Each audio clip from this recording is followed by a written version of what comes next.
Hello everyone, how are you. सब लोग घर पे पढ़ाई कर रहे हैं ना। चलो शुरू करें अब आज की क्लास। आज हमारा अकाउंट करंट चैप्टर जो है उसकी सेकंड क्लास है। जिस बच्चे ने ये क्लास नहीं देखी है वो पहले फर्स्ट क्लास ज़रूर देखे, ठीक है। फर्स्ट क्लास में मैंने आपको अकाउंट करंट का मतलब समझाया था और ये बताया था कि अकाउंट करंट बनाने के कितने मेथड होते हैं। मैंने आपको बताया था कि अकाउंट करंट को बनाने के तीन मेथड होते हैं, ठीक है ना। एक बारी देख लें।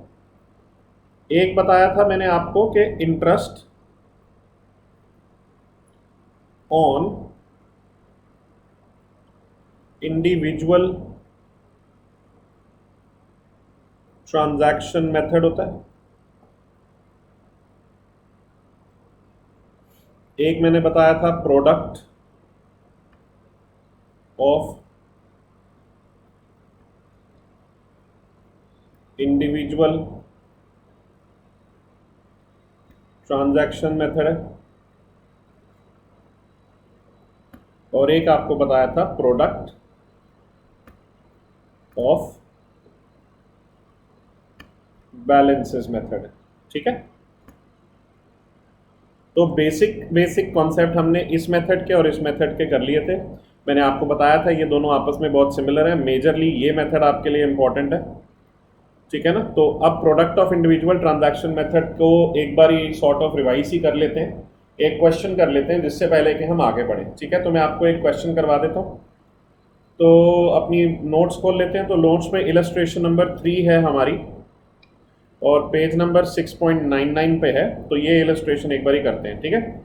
From the following particulars make up an account current to be rendered by S Das Gupta to A Halder at 31st December reckoning interest at the rate 5% per annum.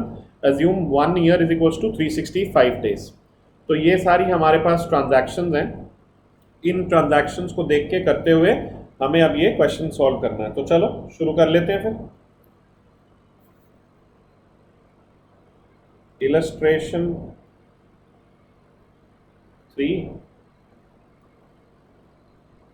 Page number 6.99, ठीक है बेटा।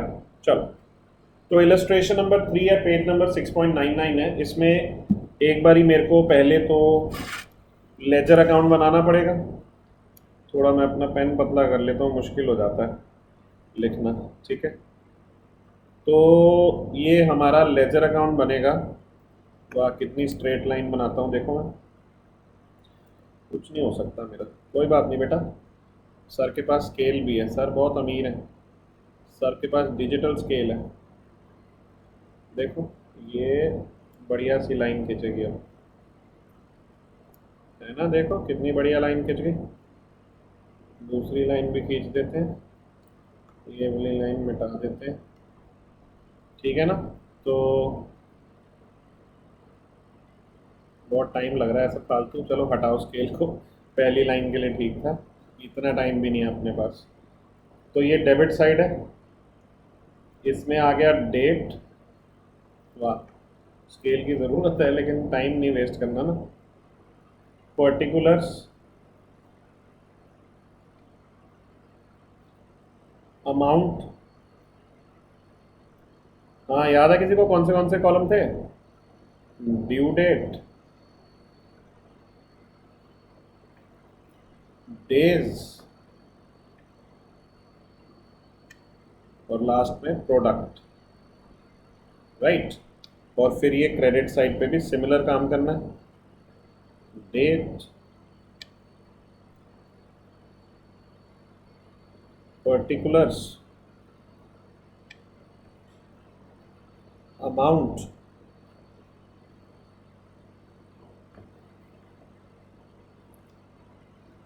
फिर ड्यू डेट, फिर डेज और last में product, ठीक है। चलो तो अब ट्रांजैक्शंस देखते हैं और ट्रांजैक्शंस के साथ साथ पूरा क्वेश्चन सॉल्व कर लेंगे, ठीक है।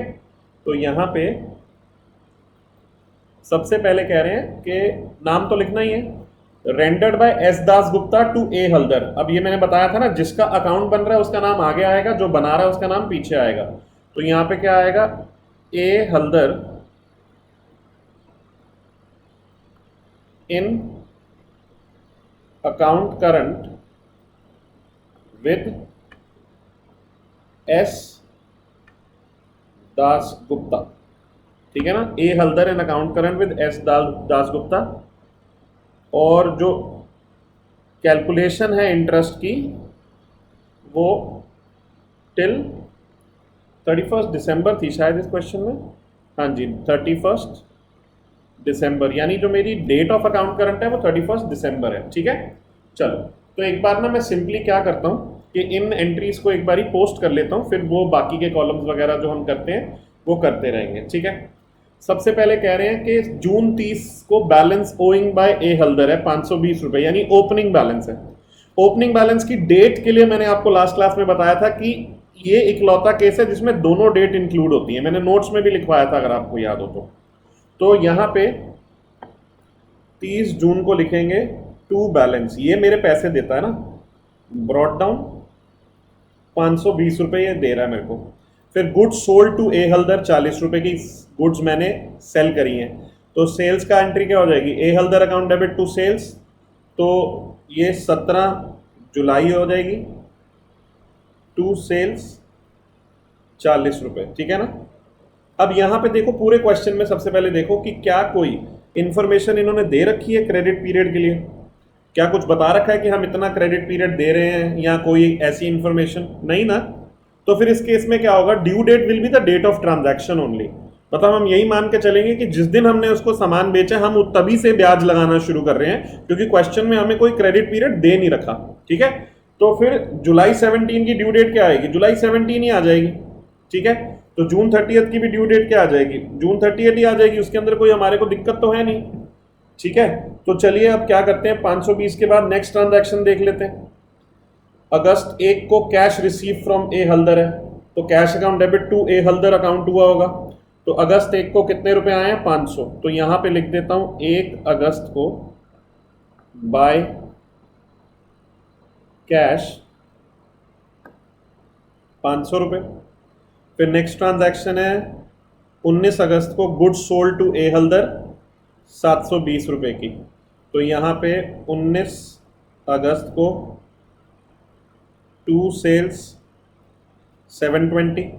फिर अगस्त 30 को फिर से उसे सामान बेचा, इस बार 50 रुपए का सामान बेचा, तो 30 अगस्त को टू सेल्स 50 रुपए। फिर सितंबर 1 को cash receive from A Haldar, cash receive हुआ है भाई, कितना कैश रिसीव हुआ है, 400 रुपए का, तो सितंबर 1 को, तो 1 सितंबर बाय कैश 400 रुपये रिसीव हो गए। ये 400 ऐसे समझ लेना आराम से, ये ऐसा मत करना 900 है, मेरे 4 थोड़ा दिक्कत करता है बच्चों। ठीक है, फिर इसके बाद नेक्स्ट ट्रांजैक्शन देखते हैं, सितंबर 1 को A Haldar accepted Das Gupta's bill at 3 months date for ₹300, तो उसने मेरा बिल एक्सेप्ट किया, तो मेरी बुक्स में एंट्री आनी चाहिए B R account debit to आपका ए हल्दर, तो ए हल्दर के क्रेडिट साइड में चले जाएगा 300 रुपये का, तो 1 सितंबर को ही बाय बी आर 300 रुपये का बिल है। ठीक है, अब यहाँ पे आगे आते हैं, goods bought from A Haldar, अब हमने इससे सामान खरीदा 20 रुपये का अक्टूबर 22 को, तो 22 अक्टूबर को बाय परचेजेस, कितने का सामान है, 20 रुपये का। फिर नेक्स्ट है नवंबर 12 को goods sold to A Haldar 14 रुपये का, तो नवंबर 12 टू सेल्स 14 रुपीज़। ठीक है, फिर आगे बढ़ते हैं, दिसंबर 14 को फाइनली हमें उससे थोड़े पैसे भी मिले 50 रुपये, cash receive from A Haldar, तो 14 दिसंबर बाय कैश 50 रुपये। ठीक है, तो मेरे पास सारी पेमेंट मैंने रिकॉर्ड कर लिया, सारी एंट्रीज रिकॉर्ड कर ली। अब सबकी ड्यू डेट्स लिखता हूँ, क्योंकि मेरे को कोई क्रेडिट पीरियड दे नहीं रखा सिवाय इस बिल्स ऑफ एक्सचेंज के, मैं सबकी ड्यू डेट सेम लिख दूंगा। ठीक है, तो इधर 30 जून की 30 जून आ जाएगी, 17 जुलाई की 17 जुलाई आ जाएगी, फिर 19 अगस्त की 19 अगस्त आ जाएगी, 30 अगस्त की 30 अगस्त आ जाएगी, 12 नवंबर की 12 नवंबर आ जाएगी, फिर इधर 1 अगस्त की 1 अगस्त आ जाएगी, 1 सितंबर की 1 सितंबर आ जाएगी, इधर भी 1 सितंबर के लिए 1 सितंबर। बस इस 22 अक्टूबर में, अच्छा यहाँ पे, अरे नहीं मैंने यहाँ पे 1 सितंबर नहीं लिखना, यहाँ पे बी आर है ना, तो 3 महीने का बिल था बेटा, देख ले, चेक कर लेते हैं, देख लेते हैं, 3 महीने का बिल था। तो सितंबर 1 में 3 महीने ऐड करने हैं प्लस 3 डेज ग्रेस, तब जाके इसकी ड्यू डेट समझ में आती है मुझे, है ना। तो फिर ये जो 1 सितंबर है, सितंबर से अक्टूबर, अक्टूबर से नवंबर, नवंबर से दिसंबर, दिसंबर में 3 महीने पूरे होते हैं, दिसंबर की 1 तारीख में 3 दिन ऐड करने हैं, ठीक है ना। तो 1 तारीख में 3 दिन आपने ऐड कर दिए तो कितना हो गया, ये 4 तारीख हो गया। तो यहाँ पे 4 दिसंबर मेरी डेट आ जाएगी, 22 अक्टूबर सेम रहेगी और 14 दिसंबर सेम रहेगी। प्लीज इस बात को समझिएगा, इस क्वेश्चन में मेरे को उन्होंने अलग से कोई क्रेडिट पीरियड नहीं दे रखा, इसीलिए मैं यहाँ पे डेज ऐसे काउंट कर, ड्यू डेट ऐसे लिख रहा हूँ सिवाय उस बिल के। अब मेरा नेक्स्ट स्टेप क्या होता है, मुझे ड्यू डेट से टिल द डेट ऑफ क्या, जो हमारा इंटरेस्ट कैलकुलेशन है, जो अकाउंट करंट की डेट है तब तक के दिन कैलकुलेट करने। तो पहला है मेरा 30 जून से कैलकुलेट करने का, 30 जून से 31 दिसंबर, तो ये डेज कैलकुलेट करने। अब ये क्योंकि ओपनिंग था, ओपनिंग बैलेंस है, तो मुझे जून लेना है, मतलब ये जो ये वाला डेट है ये भी लेना है, ये वाला डेट है ये भी लेना है। यूजुअली हम ये वाली डेट नहीं लेते हैं क्योंकि ये ओपनिंग बैलेंस है, इसमें मेरे को लेना है, ठीक है ना। तो 30 जून से लेकर 31 दिसंबर तक के दिन गिनने हैं। जून के महीने में बेटा जी 30 जून को गिनना है, यानी एक दिन लेना है।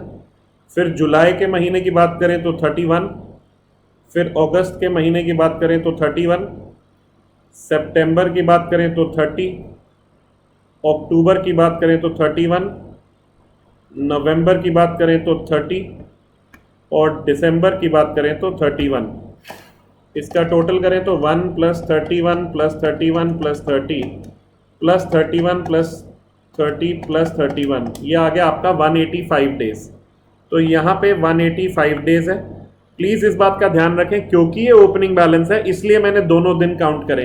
अगर इस दिन कोई सेल वेल की ट्रांजैक्शन हुई होती तो फिर मैं वो डेट स्टार्टिंग वाली इंक्लूड नहीं करता, तो मेरे ये 184 डेज काउंट होते ओपनिंग बैलेंस के केस में। समझ में आ रही है? कई बच्चे कहेंगे सर ओपनिंग बैलेंस के केस में क्यों ऐड करना है, क्यों, इसका रीजन भी तो बताओ। तो चलो इसका रीजन बता देता हूं बेटा। ये जो 30 जून को जो ट्रांजैक्शन है, ये पहले किसी ना किसी दिन एंटर हुए होंगे ट्रांजैक्शन में, इसने मेरे 520 रुपए देने हैं। क्यों देने हैं? मैंने इसे कोई सामान बेचा होगा ना, और वो सामान का जो अकाउंट करंट बना होगा वो पिछले टाइम पीरियड में बन गया होगा। तो पिछले टाइम पीरियड में मैंने इसकी ट्रांजैक्शन डेट नहीं ली होगी और अकाउंट करंट की डेट तक लिया होगा। अब मैं जब कंटिन्यू करूंगा तो मैं बीच में एक दिन क्यों छोड़ूं? समझ में आ रही है? एक दिन का ब्याज बीच में क्यों छोड़ूं? इसकी ट्रांजैक्शन डेट जब इसको मैंने लिखा होगा तब मैंने नहीं ली होगी ना, ट्रांजैक्शन डेट नहीं लेनी होती ना, तो नहीं ली। लेकिन अब ये कंटिन्यू जब होके आ रहा है तो फिर ये दोनों दिन काउंट करेंगे इसके अंदर, ठीक है, इस बात का ध्यान रखना है। तो चलो अब नेक्स्ट देखते हैं। नेक्स्ट मेरे को काउंट करना है 17 जुलाई से, ठीक है, 17 जुलाई से 31 दिसंबर। तो जुलाई के महीने में 31 में से 17 दिन हटा दो तो 14 दिन बचते हैं। अगस्त में 31, सितंबर में 30, अक्टूबर में 31, नवंबर में 30 और दिसंबर में 31। तो 14 + 31 + 30 + 31 + 30 + 31। तो यहाँ पे कितने डेज आ गए हमारे? 167। तो 167 डेज यहाँ पे लिखने हैं, ठीक है। अब नेक्स्ट है मेरा 19 अगस्त। तो फिर मेरे को 19 अगस्त से लेकर 31 दिसंबर तक के दिन गिनने। अगस्त में होते हैं 31 दिन, इसमें से 19 हटा दो, 12 दिन मेरे अगस्त के हो गए, 30 दिन सितंबर, 31 दिन अक्टूबर, 30 दिन नवंबर, 31 दिन दिसंबर। तो 12, 30, 31, 30, 31, ये हो गए 134 डेज। तो यहाँ पे 134 डेज। अब मुझे 30 अगस्त के गिनने हैं दिन, तो 30 अगस्त से लेकर 31 दिसंबर तक। अगस्त में तो एक ही दिन आया, फिर 30, फिर 31, नवंबर के 30, दिसंबर के 31। तो बेसिकली 1 + 30 + 31 + 30 + 31, ये 123 डेज आ गए बेटा जी, 123 डेज। फिर है नेक्स्ट 12 नवंबर से गिनने, तो 12 नवंबर से गिन लेते हैं, 12 नवंबर से 31 दिसंबर तक। नवंबर में 30 दिन होते हैं और 12 काट दो तो 18 दिन हो गए, और दिसंबर में 31 दिन। तो 18 + 31 बेटा जी आपका हो गया 49 डेज। तो यहाँ पे आपका 49 डेज आ जाएगा। क्लियर है? इधर बात करें तो 1 अगस्त से गिनना है, तो ये भी गिन लेते हैं। देखो मैं आपके लिए सिर्फ, वैसे तो मैं ओरली कर लेता हूँ, लेकिन सिर्फ आपके लिए लिख लिख के कर रहा हूँ ताकि आपको आइडिया हो जाए। अगस्त में बेटा आपके 31 दिन होते हैं, उसमें से 1 तारीख निकाल दो, 30 दिन अगस्त के, 30 दिन सितंबर के, 31 दिन अक्टूबर के, 30 दिन नवंबर के, 31 दिन दिसंबर के। तो 30 + 30 + 31 + 30 + 31, ये आपके आ गए 152 डेज। तो यहाँ पे 152 लिख दिया। अब मेरे को 1 सितंबर से दिन गिनने, ठीक है ना, तो 1 सितंबर से 31 दिसंबर। अब सितंबर में 30 दिन होते हैं, 29 हो गए, अक्टूबर में 31, नवंबर में 30 और दिसंबर में 31। तो ये 121 दिन हो जाएंगे ना टोटल, राइट। तो ये 121 दिन हो गए। चलो, तो यहाँ पे 121 दिन हो गए। अब 4 दिसंबर से गिनने हैं। दिसंबर बड़ा इजी है, 31 दिन होते हैं, 4 माइनस कर दो, 27 दिन आ गए। फिर हमें 22 अक्टूबर से गिनने हैं, इसमें यहाँ लिख के कर लेता हूँ, 22 अक्टूबर से 31 दिसंबर तक। 22 अक्टूबर से 31 दिसंबर तक गिनते हैं। चलो, अक्टूबर में 30 दिन होते हैं, 31 होते हैं ना, 31 में से 22 गए तो 9 बचे, फिर नवंबर के 30 और दिसंबर के 31। तो 9, 30, 31, ये हो गए टोटल 70 डेज बेटा जी, 70। और लास्टली आपके 14 दिसंबर है, 31 में से सीधा 14 माइनस कर दो, 17 दिन आ जाएंगे। तो ये डेज लिख दिया। अब नेक्स्ट स्टेप क्या होता है, प्रोडक्ट कैसे निकलता है, डेज को अमाउंट से मल्टीप्लाई करके। 520 × 185 करना, ये आ जाएगा 96,200। फिर 40 × 167 आ जाएगा 6680।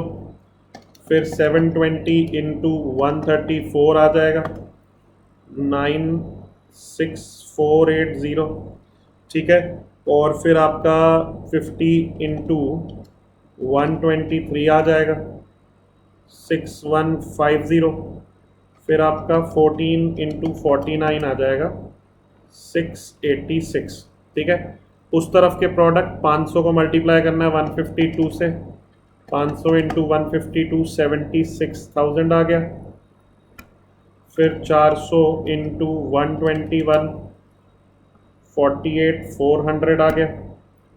फिर 300 × 27 8100 आ गया, ठीक है। फिर 20 × 70, बेटा मेरे को पता है ये बहुत इजी है, लेकिन फिर भी मैं कैलकुलेटर यूज़ करता हूँ ताकि फोकस बना रहे और गलती ना हो। 50 × 17 850 हो गया, ठीक है। तो एक आइडिया लग जाएगा आपको कि किस साइड प्रोडक्ट आना है। डेबिट साइड ज़्यादा हैवी लग रहा है तो इसका टोटल कर लेते हैं पहले। 96,200 + 6680 + 96480 + 6150 + 686, ये आ गया 206,196। यही यहाँ पे भी टोटल आना चाहिए। तो यहाँ पे मेरा 31 दिसंबर को बाय बैलेंस ऑफ प्रोडक्ट्स कितना आएगा, इसमें से माइनस कर देता हूँ 76,000 माइनस 48,400 माइनस 8,100 माइनस 1,400 माइनस 850, तो ये 71,446 आ गया मेरा। तो बाय बैलेंस ऑफ प्रोडक्ट 71,446। अब आपको पता है क्या करना है, 71,446 पे इंटरेस्ट निकालना है 5% के हिसाब से, इंटू 5% इंटू 1/365, तो 71,446 इंटू 5% डिवाइड बाय 365। तो बेटा ये जो मेरा इंटरेस्ट आ रहा है 9.79 आ रहा है अप्रोक्सीमेट करके। आपको मैंने बताया था जिस साइड पे बैलेंस ऑफ प्रोडक्ट आए आपने इंटरेस्ट की पोस्टिंग उसके ऑपोजिट साइड पे करनी है। तो 31 दिसंबर को यहाँ पे 2 इंटरेस्ट 9.79 लिख देंगे और फिर जो भी बैलेंसिंग फिगर है वो निकाल देंगे। उसके लिए अमाउंट का इस साइड का टोटल कर लेते हैं, 520 plus 40 plus 720 plus 50 plus 14 plus 9.79, ये आ गया 1353.79। और क्रेडिट साइड में भी यही टोटल आना चाहिए फिर 1353.79। तो यहाँ पे 31 दिसंबर को बाय बैलेंस कैरेट डाउन आ जाएगा। इसमें से माइनस करेंगे 500 400 320 और 50, तो ये 83.79 का मेरा बैलेंस आ गया, ठीक है ना, विद इंटरेस्ट। तो ये मेरा फाइनल आंसर है 83.79। क्लियर है? तो ये हमने एक सिंपल सा क्वेश्चन जो हमने लास्ट क्लास में पढ़ा था उसकी कंटिन्यूएशन में करा है। एक बार देख लेते हैं हमारा आंसर सही है कि नहीं। 83.79 9.79 71446 एग्जैक्टली सही है। क्या आपको रिवीजन हो गई एक बार ही जो मैंने लास्ट क्लास में पढ़ाया था उसका? ठीक है ना। चलो इसके अंदर ये देखो कैलकुलेशन ऑफ डेज इन्होंने ऐसे कर रखा है, आप करना चाहते हैं तो करो, वर्किंग नोट बना देना, इजी रहेगा थोड़ा। लेकिन अगर आपको लगता है कि टाइम ज़्यादा वेस्ट हो रहा है और मैं एग्जाम में और अपने आप सही से बिना लिखे डेज कैलकुलेट कर सकता हूँ तो आप वैसे भी कर सकते हो, ठीक है ना। नोट पे ध्यान देना, while calculating the number of days for opening balances the opening date as well as date up to which the account is prepared is counted। तो ओपनिंग बैलेंस में दोनों दिन लेने होते हैं, बाकी में नहीं लेने होते हैं, इस बात का ध्यान रखेंगे, ठीक है। फिर नेक्स्ट आपका आ जाता है इलस्ट्रेशन नंबर 4। अगर मैं देखूं तो मेरे हिसाब से ये नॉर्मल क्वेश्चन है, तो आप इलस्ट्रेशन नंबर 4 को होमवर्क में कर सकते हैं। मैंने आपको एक क्वेश्चन करवा दिया ना ऐसा, पिछली क्लास में भी करवाए थे क्वेश्चन, इस क्लास में भी करवाए, तो ये क्वेश्चन हमने कर लिया। तो ये हमारा इलस्ट्रेशन नंबर 4 हो गया, सॉरी इलस्ट्रेशन नंबर 3 हो गया, और 4 मैंने आपको होमवर्क में दे दिया है। आज के आज ही इसे करना है हाथों हाथ, ठीक है ना। तो अब हम पुराने टॉपिक्स को प्लस करके अब नए टॉपिक पे जा सकते हैं, ठीक है ना। आप नया जो बिल्कुल मेथड नहीं है, इसी मेथड में प्रोडक्ट ऑफ बैलेंसेस मेथड में ही नई चीज़ पढ़नी है हमने, ठीक है। उस नई चीज़ को समझना है। हमारा जो नया जो टॉपिक है वो ये है रेडिंग इंटरेस्ट। अब ये रेडिंग इंटरेस्ट क्या होता है ये हमने देखना है एक बारी, ठीक है।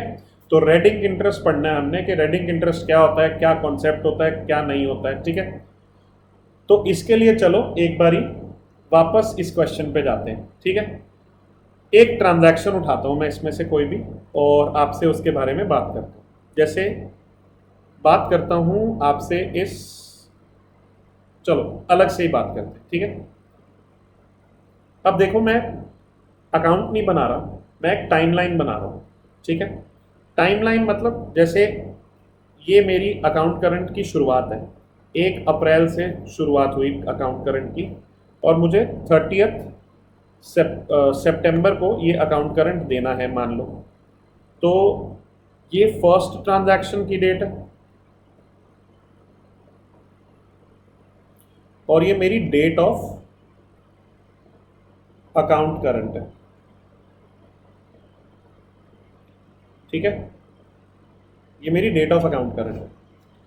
तो होता क्या है कि आपकी जो ट्रांजैक्शन मान लो इस डेट को हुई, ठीक, तो लेट्स से 15 अप्रैल को हुई 10,000 रुपये की, तो आप यहाँ से लेकर यहाँ तक का उसका इंटरेस्ट कैलकुलेट कर लेते हैं। आगे चला गया मैं ज़्यादा, यहाँ से लेकर यहाँ तक का इंटरेस्ट कैलकुलेट कर लेते हैं, है ना, यही करते हैं। फिर मान लो कोई ट्रांजैक्शन है जो यहाँ हुई, लेट्स से 10 मई को हुई, ये ड्यू डेट है, ये 20,000 रुपये की ड्यू डेट है, तो इसका इंटरेस्ट आप यहाँ से लेकर यहाँ तक कैलकुलेट कर लेते हैं, बिल्कुल ठीक।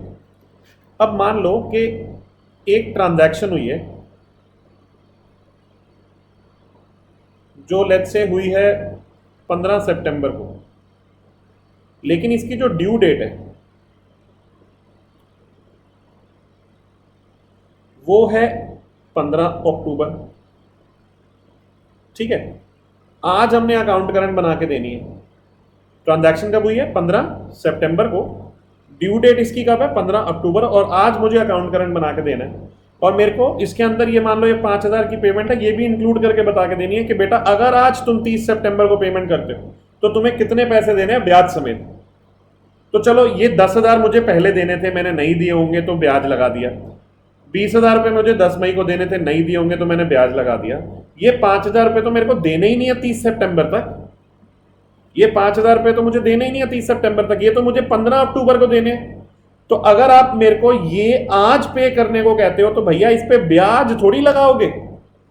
ब्याज लगाएंगे क्या? सोचो, कोई ऐसी पेमेंट जो ड्यू डेट जिसकी अकाउंट करंट की डेट के बाद है, कोई ऐसी ट्रांजैक्शन जिसकी ड्यू डेट अकाउंट करंट की डेट के बाद है, उसके ऊपर इंटरेस्ट लगेगा क्या? नहीं, इंटरेस्ट नहीं लगेगा, बल्कि कैश डिस्काउंट लगेगा, ठीक है ना। कैश डिस्काउंट, कैश डिस्काउंट को मैं नेगेटिव इंटरेस्ट भी तो बोल सकता हूं। इंटरेस्ट प्लस होता है ना अमाउंट में, कैश डिस्काउंट क्या होता है? माइनस होता है। तो कैश डिस्काउंट को नेगेटिव इंटरेस्ट भी तो बोल सकता हूं। तो बेसिकली मुद्दा यह है कि अगर आपका अकाउंट करंट की डेट है ये और ट्रांजैक्शन की ड्यू डेट उसके बाद है, तो उस पर इंटरेस्ट नहीं लगेगा, कैश डिस्काउंट लगेगा। और ये वाला जो नेगेटिव इंटरेस्ट है, ये पुराने जमाने में ना जब हाथों से अकाउंट्स बनते थे तो उसमें रेड कलर के पेन से लिख दिया जाता था ये वाला इंटरेस्ट, ताकि फोकस पड़े इस पे। तो इसलिए इसका नाम क्या पड़ गया? Red ink interest. तो red ink interest is nothing but cash discount. अगर आप सोचो, रेडिंग इंटरेस्ट बेटा is nothing but cash discount. आप उसको स्टेटमेंट बना के दे रहे हो 30 सितंबर को कि जो भी तेरा बकाया तू 30 सितंबर को देगा तो तुझे कितना देना पड़ेगा ब्याज सहित, ठीक है ना। तो भाई अगर एक ऐसा अमाउंट है जो उसने 30 सितंबर को देना ही नहीं था, आप उसका भी हिसाब लगा रहे हो, आप उसको बता रहे हो कि आज देगा तो इतने पैसे देने हैं, तो फिर कैश डिस्काउंट माइनस करके करना है। तो बेसिकली अभी तक हम जो क्वेश्चन करते आ रहे थे उसके अंदर सिर्फ पॉजिटिव इंटरेस्ट लग रहा था। अगर आपकी जो ट्रांजैक्शन की ड्यू डेट है वो अकाउंट करंट की ड्यू डेट के बाद आ जाती है, तो फिर उस केस में नेगेटिव इंटरेस्ट लगेगा, कैश डिस्काउंट लगेगा, और उस नेगेटिव इंटरेस्ट, उस कैश डिस्काउंट को हम क्या बोलते हैं? रेडिंग इंटरेस्ट, ठीक है बेटा, उसको रेडिंग इंटरेस्ट बोलते हैं। क्लियर है? एक बारी कॉन्सेप्ट समझो। अब मैं डेफिनेशन लिखवाता हूं इसकी, फिर उसके बाद इससे रिलेटेड क्वेश्चन करवाऊंगा, तो आपको पूरी क्लैरिटी आ जाएगी, ठीक है ना। तो अभी इसको समझते हैं, पहले डेफिनेशन लिखते हैं। चलो, तो रजिस्टर्स निकाल लो एक बारी, फिर डेफिनेशन लिखते हैं। चलो, तो चलो अब डेफिनेशन लिखते हैं। अच्छा, इसी में लिख लेते हैं। तो डेफिनेशन के लिए हेडिंग बना लेते हैं। आपने बना ली हो तो उसी के नीचे लिख लेना रेडिंग इंटरेस्ट, ठीक है। लिखते हैं कि whenever the due date of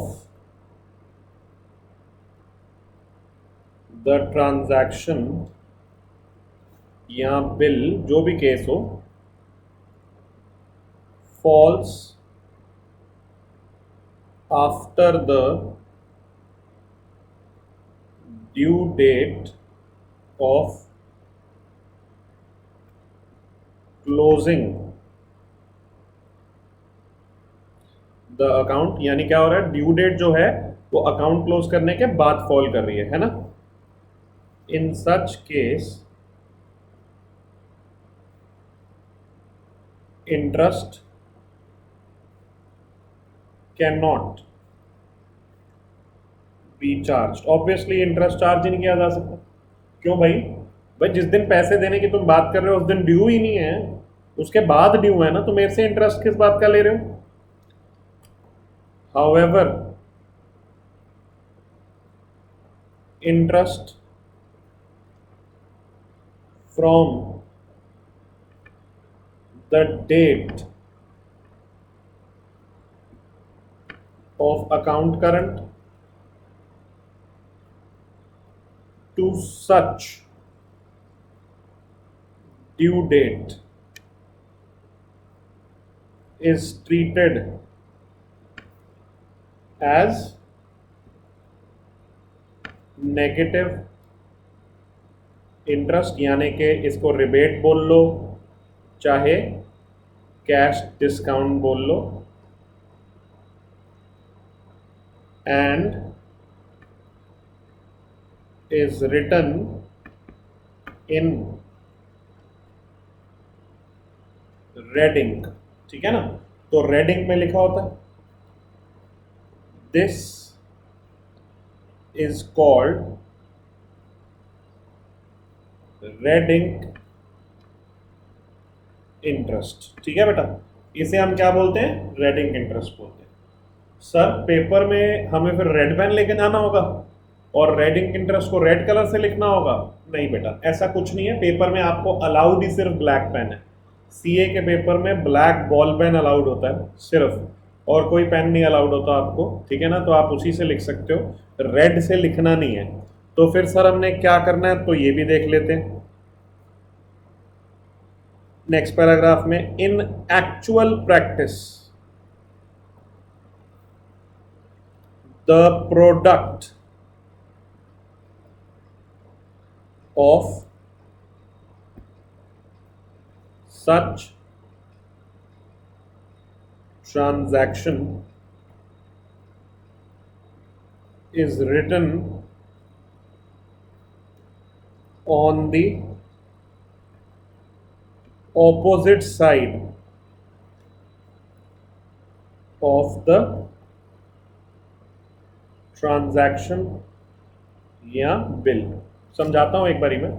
तो मान लो जैसे आपने एक लेजर अकाउंट बनाया, ठीक है, मैं रफ बना रहा हूँ, आपने डेट लिख दिया, पर्टिकुलर लिख दिया, अमाउंट लिख दिया, ड्यू डेट लिख दिया, डेज लिख दिया, ठीक है, और यहाँ पे प्रोडक्ट लिख दिया।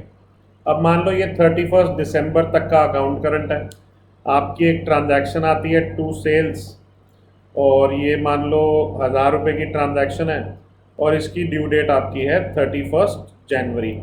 ठीक है, तो अब 31 दिसंबर तक का अकाउंट करंट है, लेकिन हमारी ट्रांजैक्शन कहाँ तक जा रही है? 31 जनवरी, यानी इस डेट के बाद जा रही है। तो ये नॉर्मल तो नहीं है ना, तो इसके अंदर क्या करना है कि इसको नेगेटिव इंटरेस्ट ट्रीट करना है। तो यानी कि ये जो नंबर ऑफ डेज आएंगे अब 31 दिसंबर से 31 जनवरी तक गिनने हैं, तो यानी ये जो 31 डेज आने हैं ये यहाँ नेगेटिव में रिकॉर्ड होने चाहिए, ताकि मेरा प्रोडक्ट भी जो आए 31,000 वो नेगेटिव में आए। ठीक है, तो यहाँ नेगेटिव में लिखो, रेड इंक में लिखो।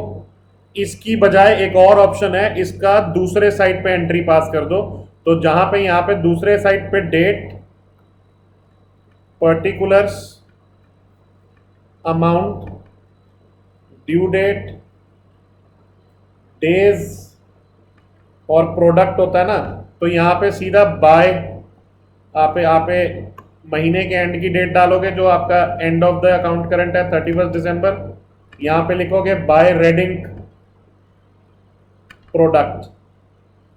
ठीक है ना, बाय रेड इंक प्रोडक्ट, और अमाउंट में कुछ नहीं लिखोगे, ड्यू डेट में कुछ नहीं लिखोगे, सिर्फ ये नंबर ऑफ डेज 31 और ये आपका 31,000 यहाँ लिख देंगे। यहाँ नेगेटिव लिखने की जरूरत नहीं है। आप सोचो ना यार, डेबिट साइड में नेगेटिव लिखो, यहाँ क्रेडिट साइड में लिख दो, बात तो वही है ना।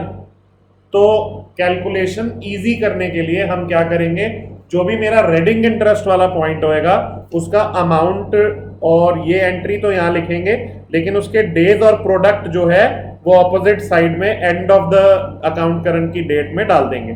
तो एक्चुअल प्रैक्टिस में हमने ये करना है, तो ऑटोमेटिकली वो दूसरे साइड जाके कैश डिस्काउंट की तरह ट्रीट हो जाएगा। ठीक है, तो इसको करने के लिए एक बार एक क्वेश्चन करते हैं अपनी बुक का। ठीक है, उससे हम अंडरस्टैंडिंग डेवलप करेंगे कि कैसे इसको हमने काम करना है। ओके, चलो आओ, आपका ये रहा question,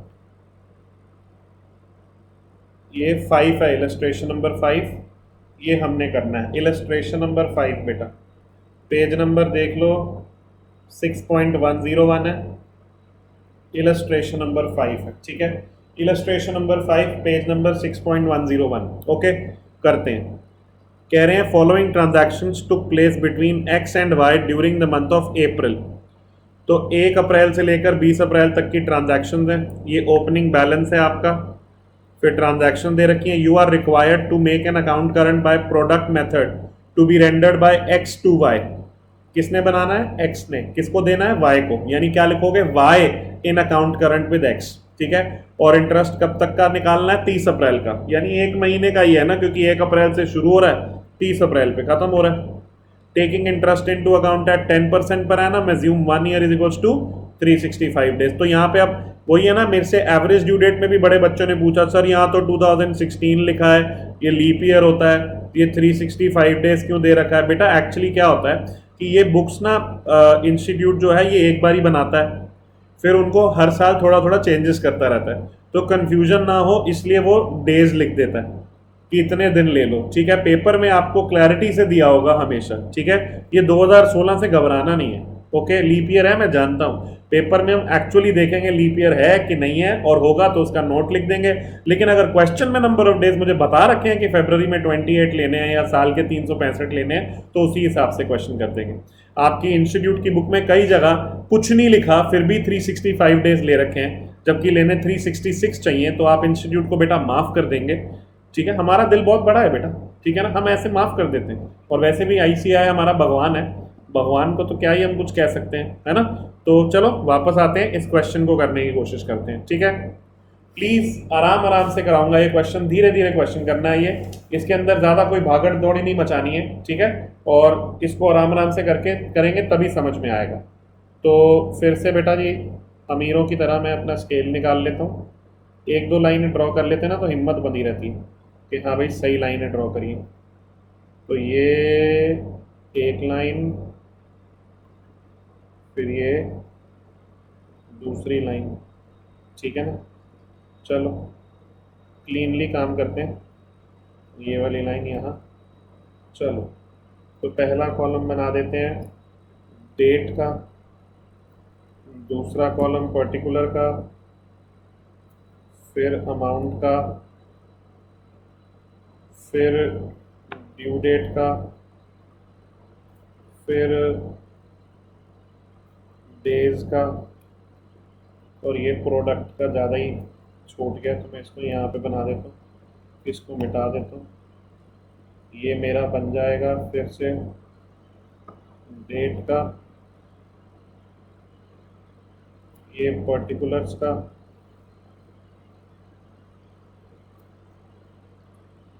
amount, due date, days और प्रोडक्ट, ठीक है। देखो कितना साफ अकाउंट बनाया सर ने।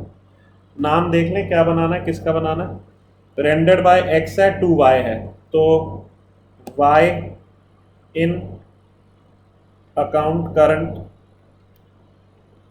विद एक्स, और इंटरेस्ट कब तक का निकालना है? इंटरेस्ट अप टू 30th अप्रैल, यानी जो मेरी अकाउंट करंट की डेट है वो 30th अप्रैल 2016 है, ठीक है ना। तो 30th अप्रैल 2016, ये मेरा डेबिट साइड था, date, particulars, amount, due date, days, product, credit side का date, particulars, amount, due date, days, product, ठीक है। तो चलो ट्रांजैक्शन देखते हैं। पहला है amount payable by X to Y, 10,000 रुपये देने हैं, amount payable by X to Y, देखो ठीक है ना। तो 10,000 रुपये देने, amount payable by X to Y, तो यानी कि यहाँ पे क्या हो गया कि एक्स ने वाई के पैसे देने हैं, 10,000 रुपये देने हैं, ओपनिंग बैलेंस है 1 अप्रैल का, तो वो तो इस तरफ आएगा 1 अप्रैल बाय बैलेंस ब्रॉट डाउन 10,000 रुपये, ठीक है ना। क्लियर है। मैं ड्यू डेट अब साथ साथ में ही लिखता रहूंगा, क्योंकि फिर अब तो हम बड़े हो गए हैं ना, हमने क्वेश्चंस प्रैक्टिस भी कर लिए हैं, तो अब हमें इतना आसान काम करने की जरूरत नहीं है, हम साथ साथ में काम कर सकते हैं। तो इसकी ड्यू डेट क्या है, 1 अप्रैल, ठीक है। ये तो ओपनिंग बैलेंस है। क्लियर है। अब आगे बढ़े, चलो। फिर received acceptance of X to Y for 2 months 5,000 रुपये। तो अब क्या है, रिसीव्ड एक्सेप्टेंस ऑफ एक्स है, मेरी एक्सेप्टेंस है, यानी मेरा बिल पेबल है, मेरी एक्सेप्टेंस है यानी मेरा बिल पेबल है। तो एंट्री क्या हुई होगी बेटा जी इसके अंदर, सोचो।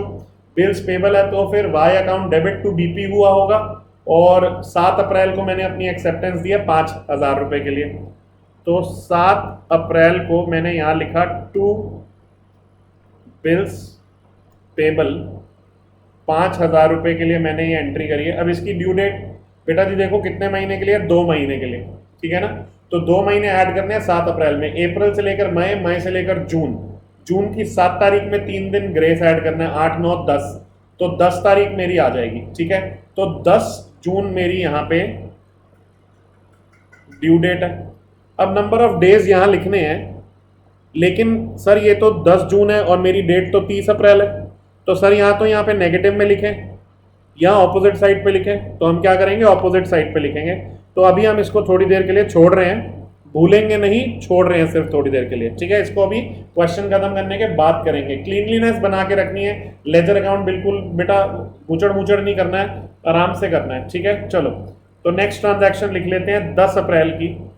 Bill receivable accepted by Y on 7 February 2016 is honoured on this due date. यानी एक बिल रिसीवेबल है जो वाई ने एक्सेप्ट किया था, यानी मेरा बीआर है, उसके मेरे को आज पैसे मिल गए हैं 10 अप्रैल के, ठीक है। बड़े ध्यान से इत्मीनान से इस बात को समझते हैं, ठीक है। बेटा हुआ क्या कि वाई ने एक बिल एक्सेप्ट करा था, तो उसके लिए वो बीपी था, मेरे लिए वो बीआर था। आज 10 अप्रैल को उसने मुझे ऑनर कर दिया ये बिल, और मेरे को उसने पैसे वापस कर दिए, ठीक है। तो अब एक बारी के लिए समझते हैं कि जब आपको बिल ऑनर हो जाता है उसकी जर्नल एंट्री क्या होती है, याद करते हैं। मैं यहां पे लिख देता हूं, बिल जब ऑनर होता है बेटा तो उसकी जर्नल एंट्री होती है bank account debit to BR account, जितने का भी बिल हो, यही एंट्री होती है।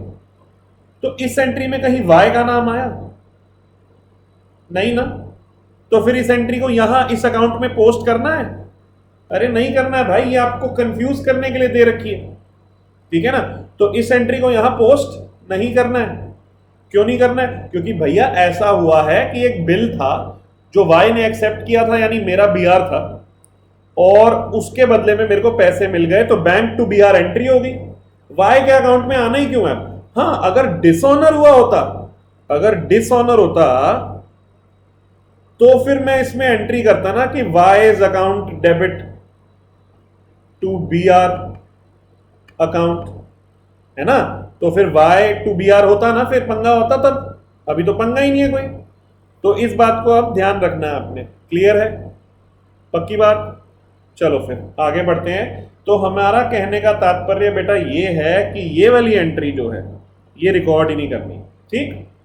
अब बात करते हैं 10 अप्रैल को एक और ट्रांजैक्शन हुई, X sold goods to Y, invoice dated 10 May. अब ये क्या मतलब हुआ भाई, 10 अप्रैल को हमने सामान बेचा लेकिन इनवॉइस डेटेड 10 मई, यानी ये इसकी ड्यू डेट है। हमने उसे कहा सामान आज ले जा, पैसे 10 मई को दे दियो, 15,000 रुपये का सामान है, तो ड्यू डेट हमें क्वेश्चन में ही बता दी। सामान बेचा है, X sold goods to Y, तो मेरी एंट्री होनी चाहिए Y account debit to sales. तो 10 अप्रैल को टू सेल्स है 15,000 का सामान, और इसकी जो ड्यू डेट है वो है 10 मई। सर 10 मई की ड्यू डेट है सर, इन हमारी जो अकाउंट करंट की डेट है सर वो तो 30 अप्रैल है, तो यानी ये भी रेड इंक है, इसको भी अभी रुक जाते हैं, ठीक है ना। ये भी रेड इंक है, इसको भी रुक जाते हैं, तो 2 रेड इंक हो गया अभी तक हमारे पास। आगे बढ़ते हैं।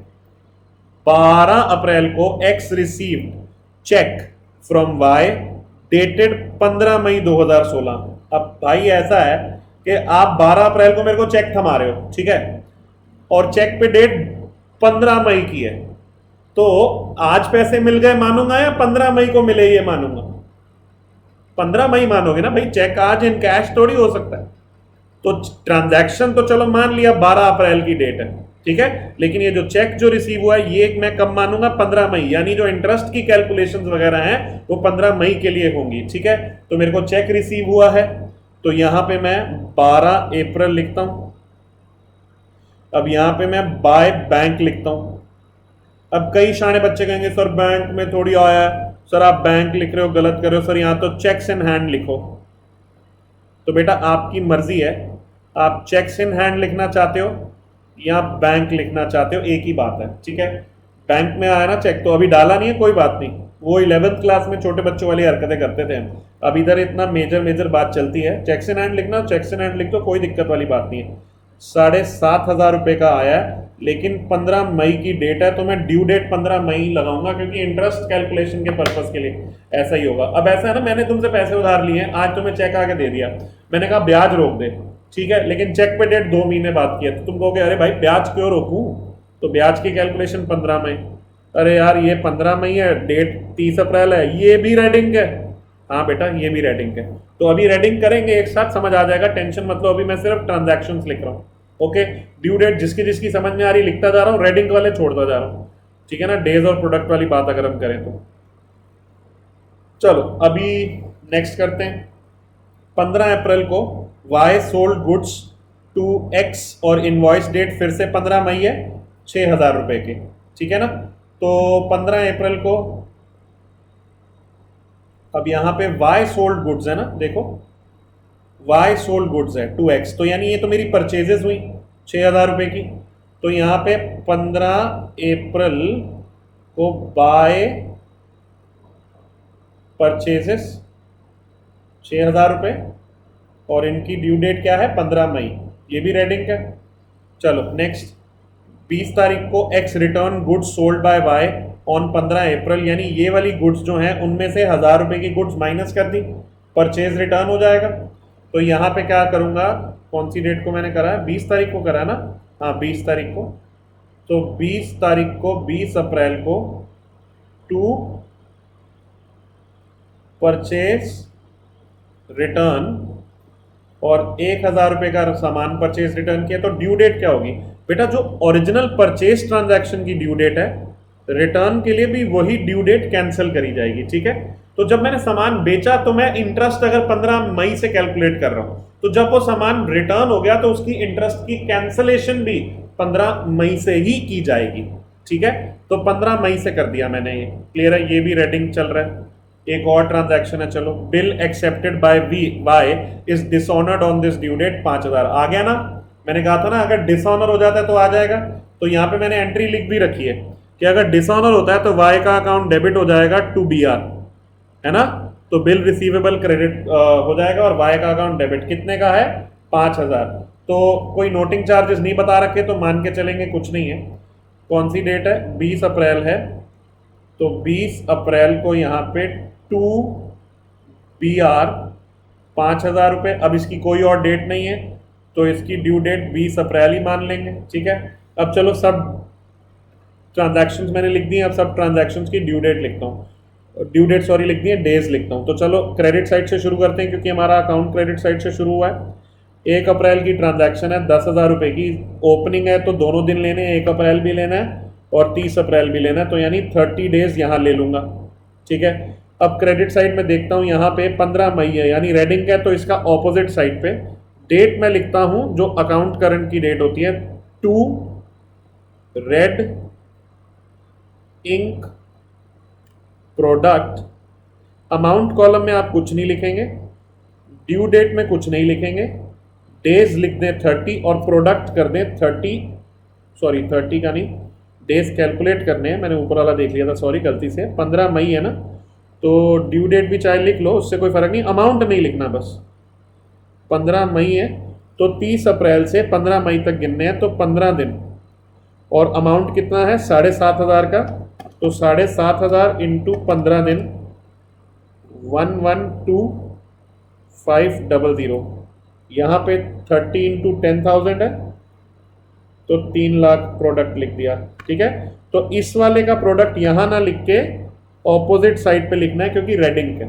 ठीक है, क्लियर है। मैं चाहूँ तो मैं यहाँ पे नेगेटिव में भी लिख सकता हूँ कि यहाँ पे -15 और यहाँ पे -1,12,500।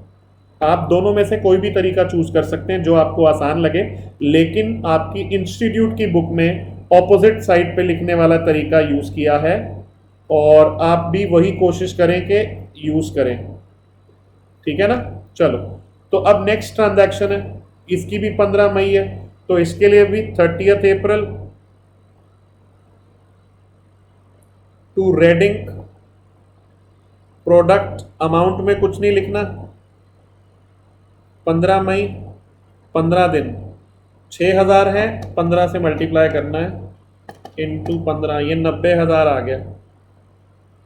ठीक, अब यहाँ पे आते हैं 10 जून ड्यू डेट है, ये तो 30 अप्रैल के काफ़ी बाद है, तो 30 अप्रैल को by red ink, product amount में कुछ नहीं लिखना, ड्यू डेट 10 जून की है, तो 10 जून गिने, तो 10 जून के लिए अगर दिन गिनने हैं हमें 30 अप्रैल से, तो यहाँ पे अप्रैल तो गिनना नहीं है क्योंकि वो डेट लेनी नहीं है। मई में 31 दिन होते हैं और जून में 10 दिन लेने हैं, तो 41 को अगर हमें 5,000 से मल्टीप्लाई करना है, ये 2,05,000 आ जाएगा। फिर नेक्स्ट ट्रांजैक्शन मेरी 10 मई वाली, ये भी हमारा रेडिंग की है, तो यहाँ पे 30 April by red ink, product amount में कुछ नहीं लिखना, डेट 10 मई की है, तो 10 दिन आ जाएंगे, 15,000 इंटू 10 होता है 1,50,000। फिर ये 15 मई की डेट है, तो 30 अप्रैल को ये भी रेड इंक है, तो बाय रेड इंक प्रोडक्ट, तो ये अमाउंट में कुछ लिखना नहीं है, 15 मई की ड्यू डेट है, 15 दिन आ गए, 1,000 रुपये से मल्टीप्लाई करना है 15,000।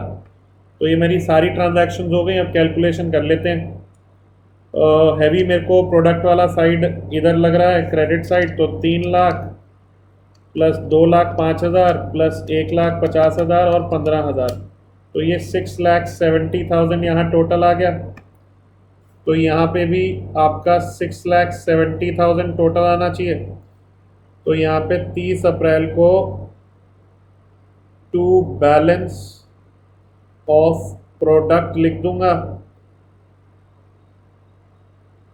ठीक है, कितना आएगा, इसमें से माइनस करना है मुझे 50,000, 1,12,500 और 90,000, तो ये आ गया मेरा 4,17,500। ठीक है, तो 4,17,500 पे इंटरेस्ट कैलकुलेट करना है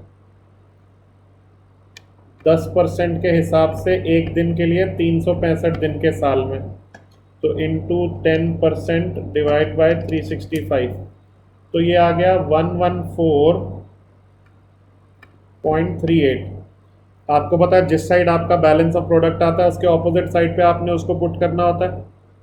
तो 30 अप्रैल पे बाय इंटरेस्ट लिख के अमाउंट वाले कॉलम में मैं इंटरेस्ट पुट कर दूंगा 114.38, और अब मैं अपना अकाउंट नॉर्मल बैलेंस कर सकता हूँ।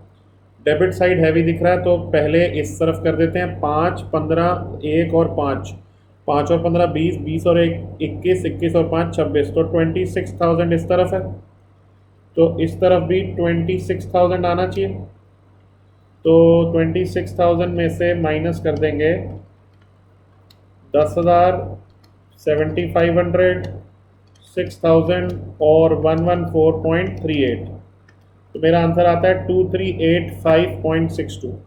तो 30 अप्रैल को बाय बैलेंस कैरेट डाउन 2,385.62। ठीक है ना, तो ये मेरा फाइनल आंसर आ गया 2,385.62। थोड़ा जूम करके देख लो।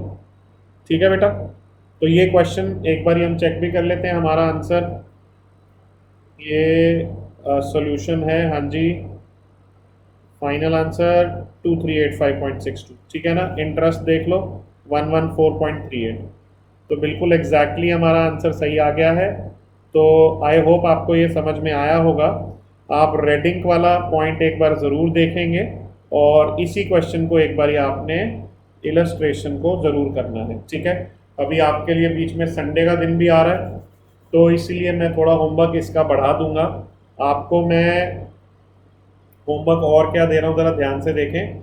आपको पता है ना, आपने अपने आईसीआई की वेबसाइट पे जब जाते हैं, देखो ज़रा ध्यान से, आईसीआई की वेबसाइट आ गई है। हाँ, चलो बेटा सब लोग प्रणाम करो, भगवान आए हैं। तो भगवान आ गए, भगवान में अपनी जगह ढूंढो। स्टूडेंट्स, स्टूडेंट्स में बीओएस नॉलेज पोर्टल 5वें नंबर का फाउंडेशन कर रहे हो। फाउंडेशन में क्या सब्जेक्ट पढ़ रहे हो? अकाउंटिंग। अकाउंटिंग में सजेस्टेड आंसर्स हैं, ठीक है। सजेस्टेड आंसर्स निकालने हैं। ये जो 2 साल है ना, मई 2018 और नवंबर 2018, तो यहाँ पे मैं लिख भी देता हूँ, मई 2018 और नवंबर 2018, इसके अंदर आपके अकाउंट करंट के क्वेश्चन हैं। ये आपका होमवर्क है, मैं आपको निकाल के भी दिखा देता हूँ। मई 2018 का पेपर खोलूँ तो उसके अंदर अकाउंट करंट, ठीक है। एक तो ये ट्रू और फॉल्स है, ये भी आप देख लेना, ट्रू और फॉल्स पहला ही क्वेश्चन में ही है। और एक आपका फिर सेकंड पार्ट है सी का, क्वेश्चन नंबर 2। तो क्वेश्चन नंबर 2 सी सेकंड पार्ट, ठीक है, ये आपका होमवर्क है। फिर नवंबर 2018 अगर खोलूँ मैं, नवंबर 2018, तो इसके अंदर भी अगर हम यही सर्च करें तो अकाउंट करंट है कि नहीं है। ये आपका क्वेश्चन नंबर 2 अगेन का सी का फर्स्ट पार्ट है। क्वेश्चन नंबर 2 है, सी का फर्स्ट है, ठीक है ना। क्वेश्चन नंबर 2 सी का फर्स्ट। कोई डाउट होता है मेरे से पूछना है। तो अगर आप सोचें आपको 4 क्वेश्चन करने हैं, कौन से 4 करने हैं? एक तो आपने करना है इलस्ट्रेशन नंबर 4, वो तो आपने पूरा अपने आप करना है, ठीक है। फिर आपने करनी है इलस्ट्रेशन नंबर 5, जो मैंने अभी कराई है आपको, रेडिंक वाली, ये आपने अपने आप दोबारा करनी है। और फिर इसके बाद आपने ये जो 2 एग्जाम्स के क्वेश्चन है ये आपने करके रखने, ठीक है बेटा। क्लियर है? प्लीज़ मुद्दे की बात ध्यान रखना। एवरेज ड्यू डेट सबका कंप्लीट हो गया है, कंप्लीट कर लो, क्योंकि फिर मैं अभी वेबिनार अनाउंस कर दूंगा। उस दिन वेबिनार में हम क्या करेंगे, वेबिनार में हम आपको उसके अंदर जो भी डाउट्स है टेकअप कर लेंगे और उसको आपका प्रैक्टिस क्वेश्चन भी और करवाऊंगा, फिर उसका टेस्ट भी रखेंगे, ठीक है ना। तो उसी हिसाब से काम करो, ठीक, और पढ़ाई करो, मन लगा के करो, अच्छे से करो। ओके बेटा, चलो आज के लिए फिर हम लोग इतना ही कर रहे हैं। इसका आगे के 2 क्लास और लगेंगी, छोटी छोटी बनेंगी, ज़्यादा कुछ उसमें डिटेल लगेगी नहीं, और ये चैप्टर फिर हमारा खत्म हो जाएगा। इसमें अभी आपका एक इपोक मेथड रहता है और एक आपका प्रोडक्ट ऑफ बैलेंसेस मेथड रहता है। मोस्ट प्रॉब्ली हो सकता है मैं एक ही क्लास में निपटा दूँ या 2 क्लास में निपटा दूँ, फर्क ऐसा कुछ पड़ेगा नहीं उसके अंदर, ठीक है। अभी आपको रेडिंग पे फोकस करना है और ये जो 2 क्वेश्चन होमवर्क में दिए उस पर फोकस करना है, ठीक है। प्लीज़ इसका ध्यान रखना। चलो आज के लिए इतना ही, बाय बाय।